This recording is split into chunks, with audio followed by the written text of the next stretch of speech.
At just 23 years old, Valeria Marquez had built a promising career for herself as a social media influencer. Her name was quickly becoming a household one in Mexico's beauty community, known for her creative flair, infectious smile, and glowing skin tutorials. Valeria captivated nearly 200,000 followers across TikTok and Instagram. Her loyal fanbase tuned in not only for her cosmetic tips and glowing makeup looks, but also for her warmth and relatability. Through her phone screen, Valeria exuded a sense of hope, a belief that beauty was accessible to everyone and that anyone, no matter where they came from, could rise through passion and perseverance. But that radiant light was extinguished in a moment of senseless, brutal violence. Violence that has come to symbolize a haunting reality for far too many women in Mexico. On what began as a typical day at the beauty salon where she worked in Zapopan, Jalisco, Valeria sat in front of her phone, smiling faintly and clutching a stuffed toy, her voice soft yet tinged with something. Perhaps hesitation, maybe fear. As she streamed live to her followers, a sinister turn unfolded in real time. "They're coming," she whispered. It was a cryptic phrase that viewers heard just before her voice was muted. In the background, a voice, male, unfamiliar, called out, "Hey, Vale," to which she responded, "Yes." Then silence. What happened next would not only claim Valeria's life, but would also jolt the conscience of a nation already reeling from a wave of gender-based violence. In those quiet, suspended moments after her final word, her viewers were met with horror. The screen did not go dark right away. A commotion was heard, then gunshots, then chaos. Someone picked up her phone. For a brief moment, the face of a man, likely her killer, flashed across the screen.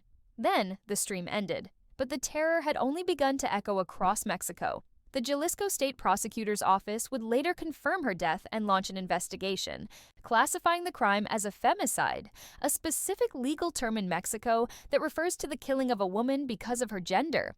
Femicide in Mexico is not just about murder. It reflects a broader pattern of violence, often sexual, psychological, and physical, inflicted upon women in deeply misogynistic contexts. It's an epidemic that has turned neighborhoods into war zones for women and turned bodies into battlegrounds.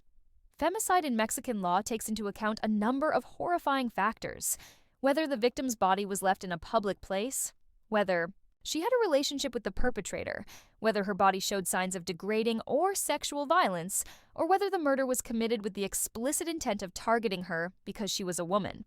In Valeria's case, the chilling nature of the attack, so public, so invasive, so final, checked too many of those boxes. To understand the magnitude of this tragedy, one must understand the climate in which it occurred. Mexico, while rich in culture, history, and resilience, has long grappled with entrenched systems of violence and impunity, especially when it comes to crimes against women. According to the most recent data from the United Nations Economic Commission for Latin America and the Caribbean, ECLAC, Mexico shares the fourth highest rate of femicides in the region, standing alongside Paraguay, Uruguay, and Bolivia. In 2023, the rate was recorded at 1.3 femicides per 100,000 women, a staggering figure when human lives are taken into account. These are not just statistics. They are mothers, sisters, daughters, friends, names and faces that, like Valeria's, leave behind gaping holes in their communities. Jalisco, where Valeria lived and worked, ranks 6th among Mexico's 32 federal entities for overall homicides. Since the beginning of President Claudia Sheinbaum's administration, in October 2024, 906 homicides had already been recorded in the state, according to the independent data analysis firm TreeSearch. While not all of these were femicides, the sheer scale of violence is indicative of the increasingly dangerous environment in which Mexican women are forced to live. For women like Valeria, public visibility, while empowering and liberating, has also become a risk factor. Being seen can mean being targeted. It was clear from her earlier comments during the same live stream that Valeria had felt uneasy. She mentioned that someone had recently come to the salon to deliver an expensive gift while she wasn't there. This person had asked about her. It was enough to unsettle her, enough for her to mention it to her followers, and enough for her to say she wasn't planning to wait for them to come back. One might now wonder, was it a warning sign? Was her gut telling her something that no one else could hear? If so, no one was able to protect her in time. In Mexico, women have learned to listen to those instincts. They walk faster at night. Check.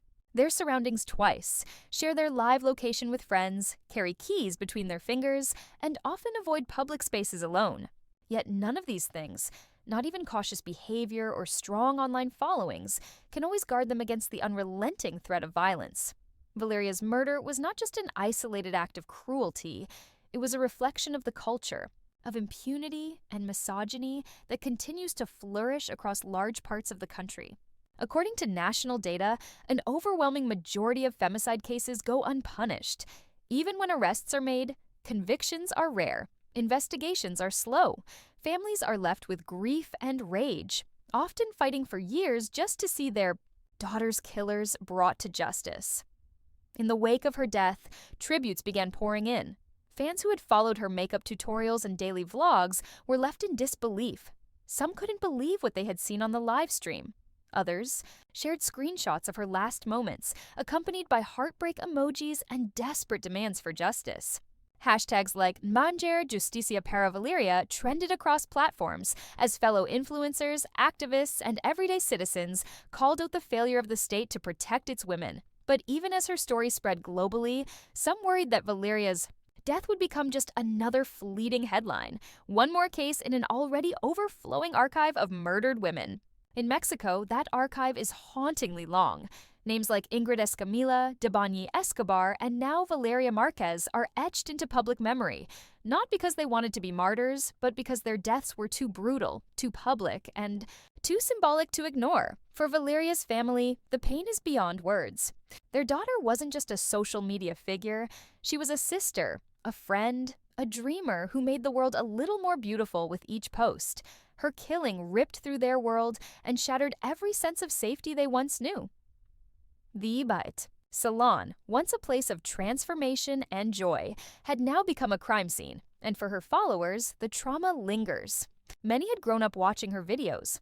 Some saw her as a role model, someone who came from a similar background and used her creativity to build a name. For these young women, Valeria's death is a devastating reminder that visibility can come, with consequences in a society that still punishes women for being bold, for being independent, for simply existing on their own terms. What makes the case even more tragic is the way it unfolded, in real time, before an audience that was powerless to intervene.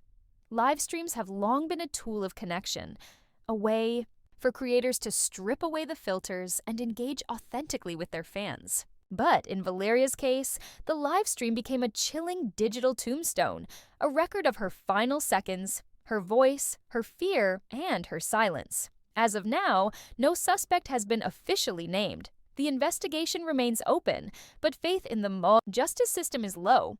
Many fear that her killer may walk free, hidden behind a mask of bureaucracy, corruption, or indifference. The public's demand for justice is loud, but history has shown that this is often not enough. And so, the cycle continues.